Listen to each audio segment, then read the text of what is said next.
Жасалу жолы оп-оңай, миксерсіз, цукаты қосылған пирог дайындаймыз. Видеоның соңына шейін көріңіздер.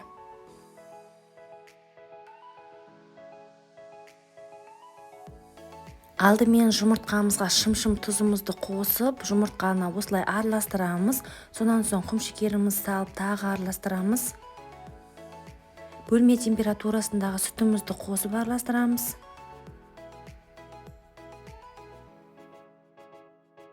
Және сұйық майымызды қосып араластырамыз.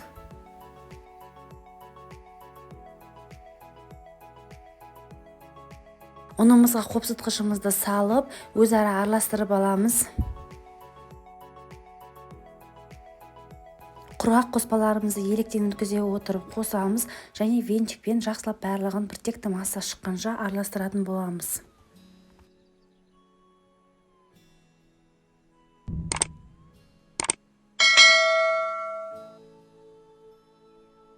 Міне біздің қамырымыз дайын болды. Оның сұйықтығы осындай болып шығады.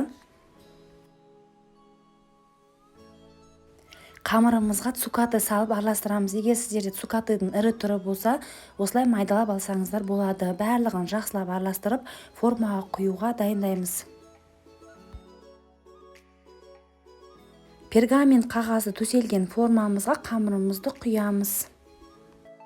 Қамырымызды толығымен құйып болған соң беткі жағына цукаты себеміз. Мен цукаты сеппедім, сол себепті менің пирогым жоғары жағында цукаты жоқ, ал төмен жағында цукаты өте көп болып шықты. Қызып тұрған духовкада 180 градуста шамамен 35-40 минут пісіріп аламыз. Пирогымыз толығымен суыған соң формадан босатып аламыз. Біздің пирогымыз дайын, астарыңыз дәмді болсын.